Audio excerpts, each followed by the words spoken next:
जब आरती करते हैं हम लोग हाँ। तो उसकी लौ किस दिशा में जाती है? कहिए। पूज्य देवादास जी महाराज कहते थे, नाम कीर्तन करो तुम सुधर जाओगे और पाके हरि प्रेम निश्चित ही तर जाओगे। दीक्षा गुरु आपके कौन रहे? मेरी दीक्षा कोई साधन नहीं है इस कलिकाल में। यही कलिकाल न साधन दूजा, जोग यज्ञ जप तप व्रत पूजा। राम ही सुमिरिय गाई राम ही, संतत सुनिय राम गुण ग्राम ही। आप जांचेंगे, परखेंगे, परीक्षा लेंगे कि ये मेरे गुरु बनने लायक हैं कि नहीं है। दुविधा में नहीं। तो आप यदि जांच रहे हैं तो आप गुरु हो गए, फिर वो गुरु कहाँ हो गए?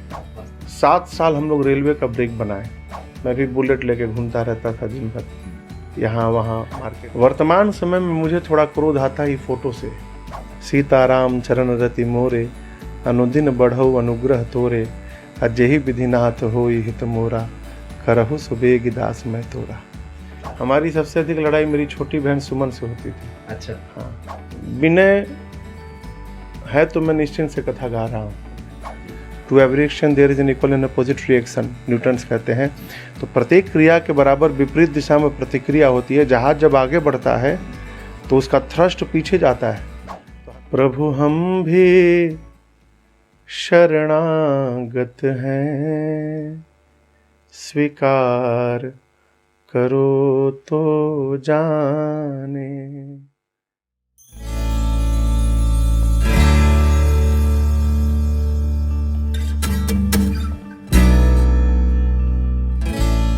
नमस्कार, स्वागत है आप सभी का। मैं गौरव दुबे एक बार फिर आपके सामने उपस्थित हूं। दोस्तों, इस दुनिया को, या मैं कहूं कि इस ब्रह्मांड को, एक बड़ा ही अमूल्य उपहार मिला है। एक भेंट मिली है, एक नाम रूपी भेंट। एक ऐसी भेंट जिस शब्द को अगर एक बार कहा जाए, ऐसा दुनिया में कोई दूसरा शब्द नहीं होगा।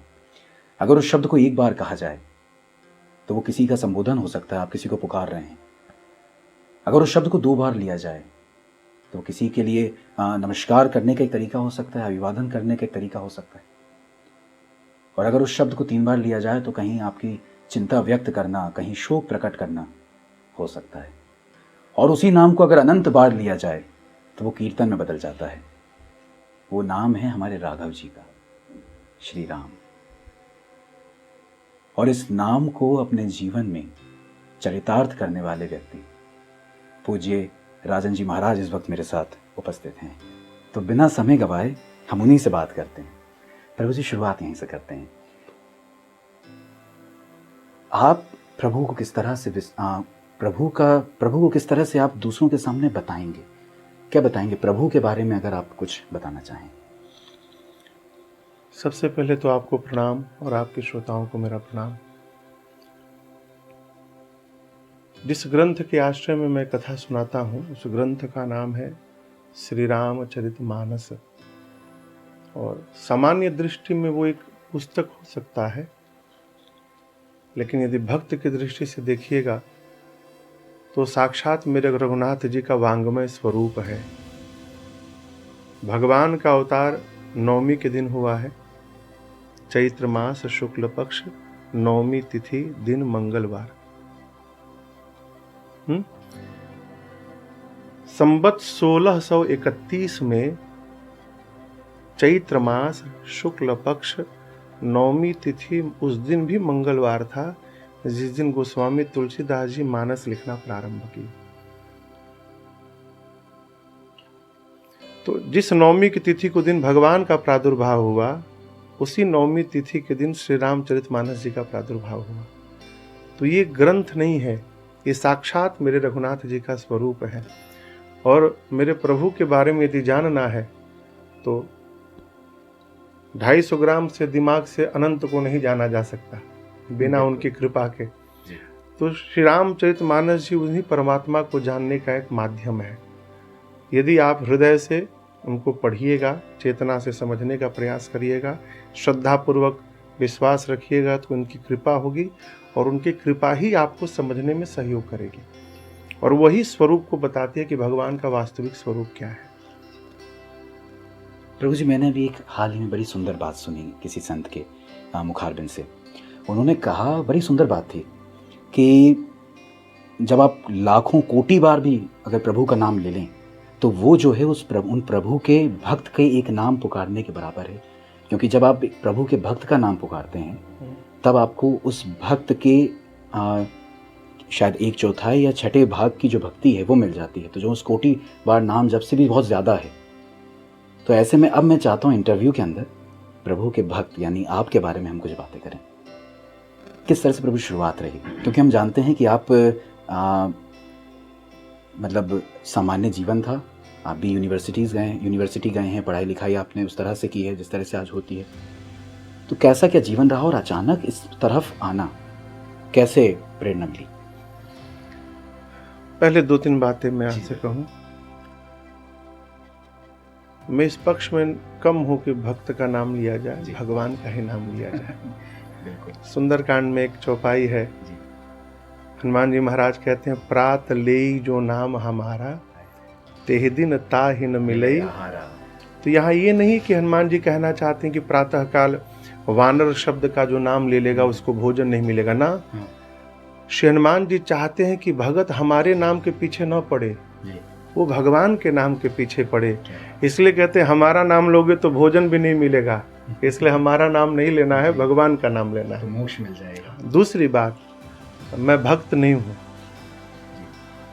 अपने बारे में मैं जानता हूँ, यात्रा में हूँ, कब उनकी करुणा होगी देखा जाए कि भक्त बन पाऊँ। रही बात, आज भी सामान्य जीवन है जैसा पहले था। पहले जैसे सामान्य स्वरूप में परिवार में पढ़ाइयाँ होती है, मैंने पढ़ाई की कलकत्ता से। एक विद्यालय है सालकिया विक्रम विद्यालय, तो उस समय ये केजी, नर्सरी, प्री प्राइमरी सब नहीं होते थे, बच्चा क्लास, अब बच्चे क्लास के बाद कक्षा 1। तो बच्चे क्लास में एडमिशन हुई मेरी सालकिया विक्रम विद्यालय में, हावड़ा में है, कलकत्ता पश्चिम बंगाल के हावड़ा जिले में। और उसी विद्यालय में बच्चे क्लास से लेके 12वीं क्लास तक मैंने पढ़ाई की। 10वीं पास करने के बाद विज्ञान का छात्र मैं रहा, 11वीं 12वीं और आगे ग्रेजुएशन में। तो 12वीं तक मैंने वहाँ पढ़ाई की। और उसके बाद एक कॉलेज है स्कॉटिश चर्च कॉलेज कलकत्ता में, उसी कॉलेज से पूज्य स्वामी विवेकानंद जी पढ़े हैं। उसी कॉलेज से भारत की मिट्टी के रत्न नेताजी सुभाष चंद्र बोस जी पढ़े हैं। उसी कॉलेज में मुझे पढ़ने का गौरव प्राप्त हुआ। तो वहाँ से मैंने बॉटनी, जूलॉजी और केमिस्ट्री लेकर ग्रेजुएशन पास की, बीएससी मैंने कंप्लीट किया।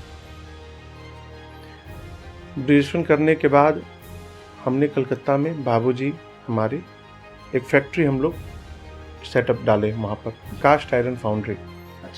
तो लगभग 7 साल हम लोग रेलवे का ब्रेक बनाए, बड़े भैया और हम। फैक्ट्री चलाता था, मैं भी बुलेट लेके घूमता रहता था दिन भर, यहाँ वहाँ मार्केट में, पार्टी के पास पेमेंट लाना, माल देखना, डिस्पैच कराना, सामान्य जैसे होता है व्यापार में। 2004 में हमारे पूज्य महाराज श्री की शरण में संघ में हम लोग आए, संपर्क बढ़ा। 2006 में पूज्य महाराज श्री की हम लोगों ने राम कथा कराई और निकटता बढ़ी। अपने निवास पे कलकत्ता में, कलकत्ता में नहीं, कई लोग थे। कई लोग मिलके, समाज ने मिलके आयोजन कराया। हम लोग अहम भूमिका में थे उस कार्यक्रम में। तो कथा कराई है वहाँ पे हावड़ा में हम लोगों ने, फिर उससे और निकटता बढ़ी। उसके बाद 2008 में मेरा विवाह संपन्न हुआ। विवाह भी महाराष्ट्र की ही देख रेख में हुआ, तो उससे और निकटता आ गई।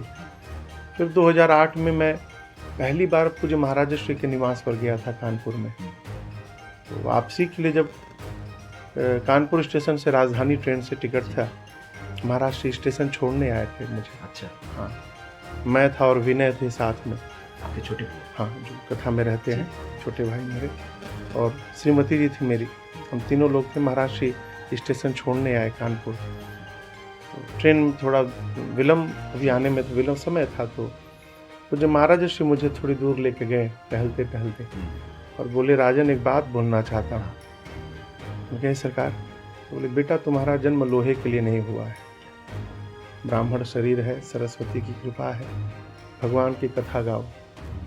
तो मैं प्रत्युत्तर तो दे नहीं सकता था उनको। बिल्कुल। वो बोले, मैं सुन लिया। ट्रेन में मैं सोचने लगा मैं कहाँ से कथा मतलब गाऊंगा। आप उस समय सीरियस नहीं थे? सब सवाल ही नहीं है। कभी सपना भी नहीं देखा था कि कथा गाऊंगा। जी। कथा का क भी नहीं जानता था। अच्छा। क्या कथा होती है। जो कथा हम लोग आयोजन कराए तो उसमें व्यवस्था में लगा रहा, कथा सुन नहीं पाया मैं। जी। कुछ नहीं जानता था मैं कथा, ABCD क ख ग घ कुछ हाँ। नहीं मालूम था। महाराज श्री बोले, मैं सुना, इधर से निकाल दिया। बोले हमसे तो सवाल ही नहीं। फिर वो जब भी उनसे वार्ता होती थी तो वो पूछते थे कुछ विचार किए हो। अच्छा। ऐसा चला लगभग 10 महीने। फिर 2009 में मेरे पुत्र माधव जी का जन्म हुआ अगस्त में, और उनके जन्म के 2-3 महीने पहले से मैं थोड़ा सीरियस हुआ। फिर महाराज से निर्णय सुनाया, सरकार जो आज्ञा आपकी। और 2009 में 26 अक्टूबर को सब छोड़ छाड़ के कोलकाता से महाराज जी के पास चला गया, और आज आपके सामने बैठा हूँ। बिल्कुल वही सुंदर, मतलब आपकी जो जर्नी में कहूँ, जो यात्रा कहूँ, बहुत ही सुंदर रही है। और मुझे ये यात्रा आपके मुखारबिन से सुनकर मुझे वो प्रसंग याद आ गया कि जब तुलसीदास जी को उनके गुरु ढूंढने आ गए थे। ये बिल्कुल उसी तरह का है। अच्छा प्रभु, इसके आगे जैसे हम बढ़ते हैं, आप कितने भाई रहे, फैमिली के बारे में, परिवार के बारे में कुछ हमें बताएं। हम ऐसे तो हम लोग ज्वाइंट फैमिली में रहे। बड़े बाबूजी हम लोग सब साथ में रहे। तो बड़े बाबूजी के 2 बेटे, 2 बेटियां, सबसे बड़ी दीदी, फिर 2 भैया, उसके बाद से 2 भैया के बाद से हमारी सबसे बड़ी दीदी। अच्छा। फिर हम 2 भाई, फिर बड़े भैया, मैं, मेरे बाद मेरी एक छोटी बहन, और फिर विनय। तो हम लोग 3 भाई 2 बहन। अच्छा। बड़े बाबूजी 2 भाई 2 बहन, बड़े पापा के। तो बड़े पापा की जो बड़ी बेटी है वो हम सभी भाई बहनों में सबसे बड़ी हैं जी।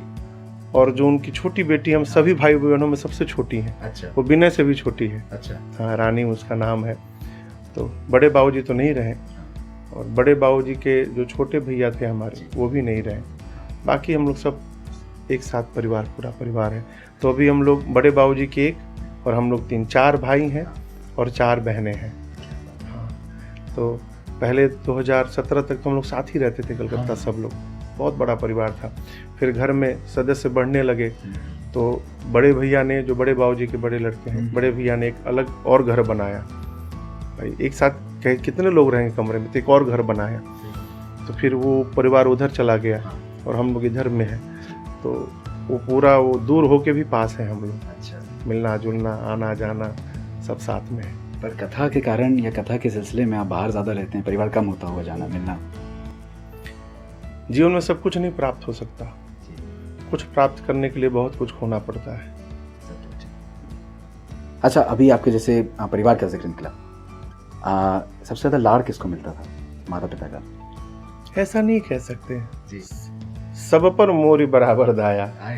माई बाबूजी सबको समान प्रेम करते। हाँ। पर किसी का एक रहता है ना, माँ के लिए तो सभी बच्चे बराबर रहते हैं। ऐसा नहीं है। बाबूजी से हम लोग बहुत डरते थे। अच्छा। पिताजी नहीं रहे 2019 में, लेकिन हम लोग बहुत डरते थे उनसे। अच्छा। उनके अनुशासन के कारण। हाँ, तो ऐसा नहीं है। बाबूजी माँ सब पर बराबर प्रेम, ऐसा कुछ नहीं कि उनको ज़्यादा प्रेम करें, उनको कम प्रेम करें। ऐसा हम लोगों ने नहीं देखा घर में अपने। और देखते हैं कि जो मतलब और बाकी परिवारों में कि भाई बहनों के बीच में बड़ी लड़ाइयाँ होती हैं, आपकी होती थी कभी? वो लड़ाई उसको ऐसे नहीं कह सकते, वो प्रेम की लड़ाई थी। हाँ। हमारी सबसे अधिक लड़ाई मेरी छोटी बहन सुमन से होती थी। अच्छा। हाँ, तो वो तो बचपन का समय, वो तो अनेक बातें, बहुत बहुत लड़ाई होती थी। अच्छा, विनय भैया जो हैं आपके साथ लक्ष्मण की तरह रहते हैं, उनके बारे में क्या कहेंगे? विनय है तो मैं निश्चिंत से कथा गा रहा हूँ, वो सब संभालते हैं बाहर। मैं कमरे में बंद रहता हूँ 21 घंटे, 3 घंटे केवल कथा के लिए बाहर निकलता हूँ कमरे से। बाहर वो सब संभालते हैं। आपका स्कूल और कॉलेज टाइम का कुछ, अगर हमें कोई किस्सा एक आप बताएं, कुछ सुनाएं, कुछ अगर ऐसा कुछ रहा हो जो आपको लगता है कि हाँ, मतलब वो चीज़ आज भी जहन में है, मन में है। एक बार मैं 12वीं कक्षा में था, तो घर पर पूज्य बाबूजी हमारे श्रीमद् भागवत महापुराण जी की कथा का आयोजन किए थे। अच्छा। घर पर हमारे फर्स्ट फ्लोर पर कोलकाता में जो घर है हमारा अपना मकान, फर्स्ट फ्लोर पर सत्संग हॉल है। अच्छा। तो प्रत्येक रविवार को 3 घंटे राम कथा हुआ करती थी। तो मैं उसमें छोटा था तो ढोलक बजाता था। अच्छा। कथा में 3 महात्मा जी। क्या उम्र रही होगी आपकी? मान के चलिए आप 11-12 साल। 11-12 साल। तब से मैं ढोलक बजाता था, छोटा सा। अध्यात्म के क्षेत्र में बहुत समय नहीं, वो तो बचपन से ही, बचपन तो से। बाबूजी का ऐसा बीज है कि बचपन से उसी में पले बड़े हम लोग।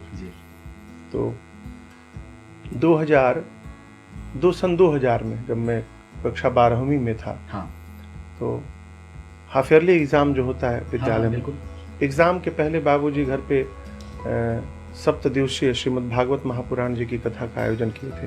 तो छत पर पंडाल बना था। तो प्रातः स्मरणीय पूज्य जगत गुरु रामानुजाचार्य पूज्य स्वामी श्री हरि नारायणाचार्य जी महाराज आए थे अपने परिकरों के साथ। वो भी अद्भुत महापुरुष थे, अब तो सरकार नहीं रहे। पूज्य गोपाल स्वामी जी उनके साथ आए थे। तो छत पे कथा हुई 7 दिवसीय। तो हम लोग व्यवस्था में लगे रहे। तो 7 दिन विद्यालय नहीं जा पाया, ट्यूशन नहीं जा पाया। हाफ ईयरली परीक्षा में एक विषय में नंबर थोड़ा कम आ गया। तो जो हमारे टीचर थे स्कूल के, उनकी बात मुझे भूलती नहीं है। तो मैं गया तो बुलाए, नंबर क्यों कम आया? तो मैं बताया सर कि रिवाइज नहीं कर पाया, मैं व्यस्त रहा तकरीबन 20 दिनों तक। तो मुझे बहुत डांटे वो। अच्छा। बोले यही भागवत करते रहो तुम। हाँ, क्योंकि स्कूलों में इस तरह का बड़ा ताने सुनने को मिलते हैं। ये भागवत कथा करते रहो, तुमसे कुछ होगा नहीं, यही तुम्हारा बेड़ा पार करेगा। अब बोले तो मैं चुपचाप सुन लिया। लेकिन आज उनका वो मुख से निकला हुआ आशीर्वाद आज मेरे सामने फलीभूत है। वो भले वो क्रोध में बोले हों, लेकिन उनके मुख से निकला वो वाक्य मेरे लिए आशीर्वाद बन गया। और ये भागवत कथा, राम कथा ही मेरा बेड़ा पार कर रहा है आज। क्या बात है, अति उत्तम। मतलब वास्तविकता में गुरु वचन जो होते हैं, देखिए, गुरु के द्वारा क्रोध में भी निकला हुआ वाक्य शिष्य का कल्याण ही करता है। प्रभु जी, अगर आप अब जैसे गुरुदेव की बात निकली है, दीक्षा गुरु आपके कौन रहे? मेरी दीक्षा सन 2011 में चैत्र शुक्ल नवमी के दिन, रामनवमी के दिन चित्रकूट में हुई। और मेरे पूज्य गुरुदेव भगवान प्रातः स्मरणीय जगत गुरु रामानंदाचार्य श्री तुलसी पीठाधीश्वर पूज्यपाद श्री राम भद्राचार्य जी महाराज पूज्य गुरुदेव भगवान, जिनसे मेरी दीक्षा प्राप्त हुई चित्रकूट में गुरुदेव भगवान के आश्रम पर। और उसके बाद फिर आपने शिक्षा गुरु जो हैं पूज्य प्रेम भूषण जी महाराज। जी, पूज्य महाराज श्री मेरे शिक्षा गुरु हैं। अच्छा जी।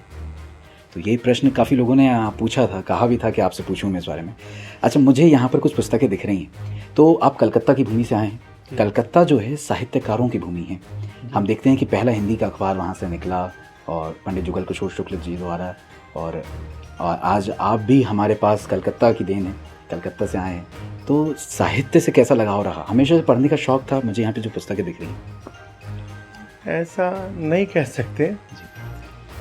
कथा यात्रा में आने के बाद वो अध्ययन के लिए, क्योंकि कोई भी जीव पूर्ण नहीं होता। और जिसने अपने आप को पूर्ण मान लिया, उसकी यात्रा वहीं पर समाप्त हो गई। तो जीवन पर्यंत सीखना है। हाँ, एक ही पुस्तक को यदि बार बार पढ़िएगा तो उससे कई अर्थ निकलते रहते हैं। तो उसी के लिए सब पुस्तकें आप देख रहे हैं जो है, तो स्वाध्याय के लिए है। अच्छा, तो मतलब अध्ययन आपका अभी भी निरंतर चलता रहेगा, जीवन पर्यंत चलेगा जी। अब आप क्या पढ़ते होंगे? मतलब अभी अगर मैं इस समय की वर्तमान स्थिति समय की बात करूं, तो अभी आप किस बारे में अध्ययन कर रहे हैं, क्या चीज़ पढ़ रहे हैं? ऐसा कुछ नहीं कह सकते। अच्छा। वो जो मस्तिष्क में आ जाए। अच्छा, हाँ। प्रभु जी, इसके बाद मैं एक चीज़ जानना चाहूँगा। आज का जो समय है, या फिर हमेशा से एक चीज़ रही है, ये एक रहस्य की तरह है हमारे साथ में, और समझ में नहीं आता क्या है। चाहे कोई व्यक्ति अंधविश्वासी हो, चाहे विश्वासी हो, चाहे भगवान का भगत हो, नास्तिक हो, कुछ भी हो, लेकिन जब प्रभु के सामने खड़े होते हैं तो एक अलग भावना मन में प्रकट होती है। कई लोग के आंखों से बस आंसू निकलने लगते हैं, बहने लगते हैं। आपके साथ भी कई बार हुआ होगा शायद, ऐसा मुझे लगता है। क्या बात है ऐसा? उस बारे में हमें कुछ बताएं। किस चीज़ का संकेतक है? समुद्र कभी देखे हैं आप? ऐसे आंखों से तो नहीं, प्रत्यक्ष रूप से? प्रत्यक्ष रूप से तो नहीं देखे। कभी समुद्र के तट पर जाइएगा जी। तो वहाँ जाने पर सब कुछ भूल जाइएगा। अच्छा। ये मेरा अपना अनुभव है, हाँ। शायद जो देखे होंगे। समुद्र के जाने के बाद केवल समुद्र को देखने का मन करता है। क्यों? अथाह है। उसी प्रकार भगवान भी अथाह है। भगवान रूप सिंधु है, करुणा सिंधु है, सुख सिंधु है, आनंद सिंधु है। परमात्मा अथाह है। जब आरती करते हैं हम लोग तो उसकी लौ किस दिशा में जाती है? कहिए। ऊपर क्यों? ऊपर की ओर। क्यों?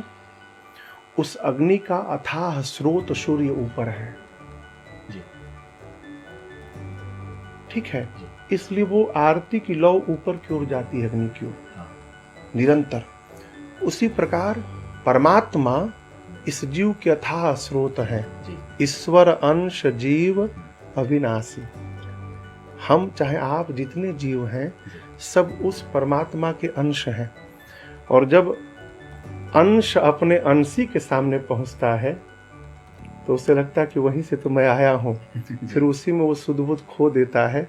और उसके बाद जो कुछ भी होता है उसे कुछ ज्ञात नहीं है कि क्या हो रहा है। आप इतने सौम्य स्वभाव के हैं, इतना मधुर बोलते हैं, ये मिठास हमेशा से रही? क्या मानते हैं ये कहाँ से, इसका स्रोत क्या है? माता पिता की तरफ से या फिर भाषा की तरफ से, या किस तरह से ये मिठास, ये मधुरता आपकी वाणी में आई? हमेशा से थी या कथा सीखने के बाद? नहीं, देखिए, दंडता तो नहीं थी जीवन में। अच्छा। तो बाबूजी का संस्कार था जी। मिठास कथा गाने के बाद आई। अच्छा। पहले नहीं थी इतनी मिठास। पहले ठीक था, इतना भी कर्कश नहीं था। लेकिन जो कथा का प्रभाव है कि वाणी में इतनी मिठास आई। पूज्य देवादास जी महाराज कहते थे, नाम कीर्तन करो तुम सुधर जाओगे और पाके हरि प्रेम निश्चित ही तर जाओगे। तो ये भगवान के कीर्तन का ही परिणाम है। इसके अलावा अगर मैं आपसे कुछ जानूं तो मैं एक चीज़ ये ज़रूर जानना चाहूँगा, कभी आपको जीवन में क्रोध आया, या क्रोध आता होगा तो सबसे ज़्यादा किस चीज़ पर आता है आपको? किस वजह से सारे इरिटेट होते हैं या परेशान होते हैं या क्रोधित होते हैं? क्रोध आना तो स्वाभाविक विषय है। मतलब शव को क्रोध नहीं होगा। क्या बात है। तो भाई जिसके अंदर प्राण है तो क्रोध होगा ही। क्रोध, देखिए, क्रोध पर विजय नहीं प्राप्त किया जा सकता, कम कर सकते हैं। क्रोध कब आता है? जब हम जैसा चाहते हैं सामने वाला वैसा व्यवहार नहीं करता है। अच्छा। उस परिस्थिति में जीव को क्रोध आता है। वर्तमान समय में मुझे थोड़ा क्रोध आता है फोटो से। अच्छा। बर्दाश्त नहीं होता। मतलब मैं जानता हूं कि जितने लोग मिलने आते हैं उसमें से 90% लोग केवल फोटो लेने के लिए आते हैं। जी। कोई मिलने नहीं आता। और उससे उलझन होती है मुझे। अच्छा। क्योंकि उसी में आज का जो समाज है पूरा डूब चुका है तस्वीरों के अंदर। तो वास्तविकता में जो यादगारें हैं वो कोई नहीं बनाना चाह रहा। नहीं, यादगार तस्वीर से थोड़ी है। वो खींचने के बाद कोई नहीं दिखता। तस्वीर खींचना है तो आंखों से खींचिए। क्या बात है। अति सुंदर बात। आपकी हर बात मतलब बड़ी मधुरता रहती है। प्रभु जी, इसके अलावा मैं अगर आगे बढ़ूँ, एक प्रश्न जो है दर्शकों के लिए, उसके बाद एक छोटा सा एक इंटरव्यू में एक हिस्सा रहता है, उसके साथ हम इंटरव्यू को समाप्त करेंगे। आजकल जो हम देख रहे हैं युवाओं के बारे में या किसी भी व्यक्ति के बारे में, हमेशा से रहा है काम, क्रोध, मद, लोभ और ज़्यादातर काम वासना या फिर अलग अलग तरह के व्यसन हुए, उनमें हर व्यक्ति डूबा हुआ है और बाहर निकल नहीं पाता। आज आप कथावाचक हैं और आप प्रभु की भक्ति में आकर आपने अपने आप को इतना सक्षम बनाया है कि आपको कोई चीज़ सता नहीं सकती, कोई चीज़ परेशान नहीं कर सकती। आप क्या कहना चाहेंगे? क्या ऐसा किया जाए? कैसे हर तरह की आदत से बाहर निकला जाए? देखिए, पहली बात तो आपसे ये कहूँ कि आपने कहा कि आपको एक विकार सता नहीं सकते, गलत है। अच्छा। हमको भी सता सकते हैं। सुर नर मुनि को नाहि जेहि न मोह माया प्रबल। कोई ऐसा नहीं है जो भगवान की इस माया से बचा हो। हमारी क्या औकात है? काम, क्रोध, मद, मोह, लोभ और मत्सर, छहों विकार में से कोई भी विकार कभी भी हमको सता सकता है। तो ये न कहिए कि हम उससे परे हो चुके हैं। पहली बात। दूसरी बात, इससे बाहर कैसे आया जाए? केवल और केवल हरि स्मरण से। कलयुग में भगवत नाम छोड़कर दूसरा कोई साधन नहीं है। कोई साधन नहीं है इस कलिकाल में।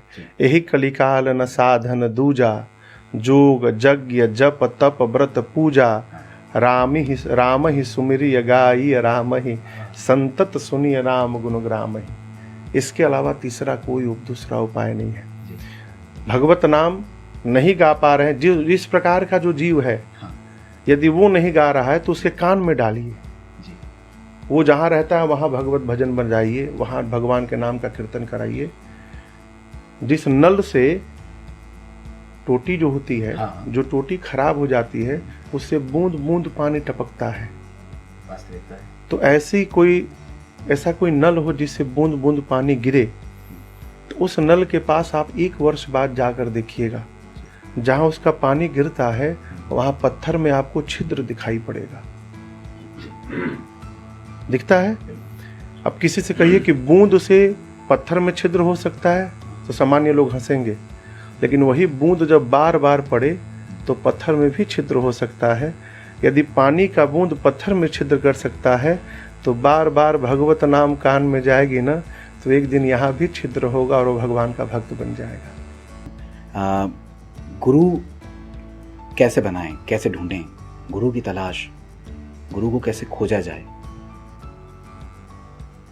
ये मतलब गुरु किसे मैं समझ गया।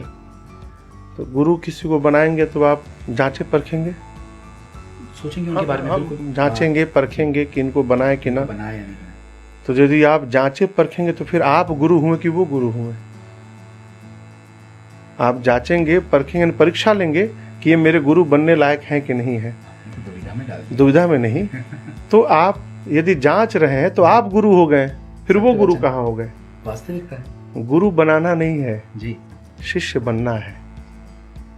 इसको समझिए। पहले आपको बनना है तो गुरु न बनाया जाए, शिष्य बना जाए। जिस भी महापुरुष के प्रति आपके हृदय में श्रद्धा उत्पन्न हो रही है, जाकर उनसे दीक्षा लेकर, शरणों में प्रणिपात होकर और उनसे दीक्षा लेकर शिष्य बनिए। आपकी जितनी श्रद्धा प्रबल होगी, वो श्रद्धा ही आपको जीवन में फलीभूत होगी। तो बिल्कुल महाराज जी, इस वक्त हम अपने जो साक्षात्कार है, इंटरव्यू है, उसके आखिरी हिस्से में आ गए हैं। इस हिस्से में मैं आपके सामने, क्योंकि बड़ा प्रचलित में है ये आज कल, तो मैं चाहूँगा कि आपके कैसे विचार हैं, आपके अनुभव से क्या आप समझते हैं। मैं आपके सामने कुछ शब्द कहूँगा, एक शब्द या एक वाक्य। उस शब्द और उस वाक्य पे आपका एक रिएक्शन, आपका क्या प्रभाव और आपका क्या एक अनुभव के द्वारा आप उस पर एक शब्द या एक वाक्य में जो टिप्पणी करना चाहें वो बताइए। तो पहला शब्द है, प्रभु से ही शुरुआत करते हैं, श्री राघव जी। जीवन धन तिलक अनिवार्य और कंठी अनिवार्य, शिखा अनिवार्य। अति सुंदर। श्री रामचरितमानस जीवन का अंग, जिसे हम कहते हैं लिबास या फिर वस्त्र, उसको आप कैसे व्याख्यान करेंगे? संस्कार प्रदर्शित करता है।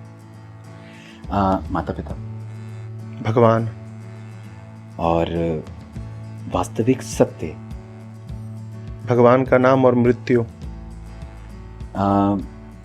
ये वाला जो हिस्सा है, ये जो शब्द मेरा बड़ा प्रिय रहता है, पूज्य राजन जी महाराज। केवल राजन। और केवल राजन पे अगर मैं आपका रिएक्शन लूँ, हाँ, केवल सिर्फ राजन शब्द पर, आपके नाम पर रिएक्शन, उस पर क्या एक रिएक्शन रहेगा? आप अपने आप को कैसे व्याख्या करेंगे? अब कभी इस विषय में सोचा नहीं। मैं अपने आप को उधर सोचने का अवसर ही नहीं मिला कभी। अपने बारे में नहीं सोचना है, उनके बारे में सोचना है। इसके साथ एक शब्द मैं लूँ कि जीवन की जो अब तक की यात्रा रही, उस यात्रा को एक शब्द में, संतुष्ट। संतुष्ट, बिल्कुल संतोषी जीवन है, बिल्कुल। प्रिय चौपाई रामचरितमानस की, जिसने आपके हृदय को बहुत सबसे ज्यादा, जिस चौपाई ने छुआ हो। मैं रोज गाता हूँ, सीताराम चरण रति मोरे, अनुदिन बढ़ऊ अनुग्रह तोरे, अजहि विधिनाथ होई हित मोरा, करहु सुबेग दास मैं तोरा। अति सुंदर। प्रभु, आपके गुरुदेव जो हैं, उनके बारे में सबसे अच्छी बात? ऐसा नहीं कह सकते, उनकी सब बातें अच्छी हैं, सभी बातें अनमोल हैं। मैं आज जो कुछ भी हूँ उन्हीं के कारण हूँ। और गुरु शब्द पे आप क्या कहेंगे? ब्रह्मांड। एक आखिरी में एक सवाल आपसे पूछना चाहूँगा, एक आखिरी शब्द, विज्ञान क्योंकि मैंने आपकी, इसका आप चाहें तो व्याख्या करें, मैंने आपकी कथाओं को सुना है। आप साइंस के बैकग्राउंड से रहे हैं। आजकल विज्ञान और अध्यात्म की बड़ी जंग देखने को मिलती है, लेकिन आप अपनी कथाओं में विज्ञान के जो उदाहरण देते हैं, चाहे वो थ्योरी ऑफ रिलेटिविटी हो या फिर न्यूटन के लॉ हो, भगवान हनुमान जी अगर पर्वत से छलांग मार के उड़ भी रहे हैं तो उसमें भी विज्ञान है, जो आप जिस तरह से व्याख्या करते हैं, तो उस बारे में आप क्या कहें? तो है इसलिए करते हैं। अब जो इसको न माने वो मूर्ख है। वहाँ साफ लिखा है कि चले उस उगा पाताल तुरंता। हनुमान जी ऊपर गए तो वो पर्वत पाताल में नहीं गया, कंपन पाताल तक गया। तो क्यों गया? थर्ड लॉ ऑफ मोशन है। To every action there is an equal and opposite reaction, Newton's कहते हैं। तो प्रत्येक क्रिया के बराबर विपरीत दिशा में प्रतिक्रिया होती है। जहाज जब आगे बढ़ता है तो उसका थ्रस्ट पीछे जाता है। तो हनुमान जी जब ऊपर गए तो थ्रस्ट नीचे गया, और इतना बलवती था वो थ्रस्ट कि पाताल तक सब कुछ कांप के रह गया। तो इसमें सब कुछ विज्ञान समाहित है। आपको देखने की केवल वो दृष्टिकोण चाहिए कि आप उसको समझ सकें। प्रभु, आखिरी में मैं चाहूँगा आप जो आज पूरा विश्व है उसको एक संदेश दें, क्योंकि आज मतलब हम इतना, शायद मानव संस्कृति इतना गिर चुकी है कि जो सबसे ज़्यादा पूजनीय हैं, श्री रामचरितमानस, आज उन पर सवाल उठ रहा है। उनके बारे में अपशब्द कहे जाते हैं। चाहे वो चौपाई की बात हम कर लें जो सुंदरकांड में है, जिसके बारे में विरोध किया गया आज बहुत, क्या कहेंगे उन लोगों से? देखिए, जो भी कुछ कह रहा है उसकी मूर्खता है, और राघव जी से प्रार्थना कि भगवान उनको सद्बुद्धि दे, उनके विचार बदले। इससे ज़्यादा मैं कुछ नहीं कह सकता हूँ। लोगों से मेरी प्रार्थना है, जो भी आपके श्रोता हैं, दर्शक हैं, एक हम पद गाते हैं, राम जपते रहो, काम करते रहो, वक्त जीवन का यूं ही निकल जाएगा। गर लगन सच्ची भगवान से लग जाए तो तेरे जीवन का नक्शा बदल जाएगा। भगवान ने जो आपको कार्य सौंपा है, अपना 100% लगाकर मन उस कार्य को करिए और काम करते रहिए, और भगवान को स्मरण करते रहिए। प्रभु आपकी बड़ी कृपा है। इससे अधिक उचित कुछ नहीं है। सबसे बड़ी भक्ति है भगवत स्मरण। माला जप रहे और भगवान की याद नहीं है तो जपने से कुछ नहीं होगा। सुंदर। प्रभु जी, आज आपके साथ मेरा साक्षात्कार हुआ, आपसे भेंट हुई, और जो दिव्यता मैंने महसूस करी है वो शायद मैं इस इंटरव्यू के माध्यम से जनता को नहीं करवा सकता। तो दिव्यता आपसे भेंट करके या आपके जैसे संत साधुओं से मिलकर ही होगी। मैं चाहूँगा प्रभु, एक आपके सामने विनती है कि अगर इंटरव्यू की जो समापन है, आप अपने जीवन में सबसे प्रिय जो आपको भजन है, अगर उसको थोड़ा सा गुनगुना के हमारे लिए एक आज का सत्संग हो जाएगा। ऐसे नहीं कह सकते, प्रिय तो बहुत सारे भजन है भैया।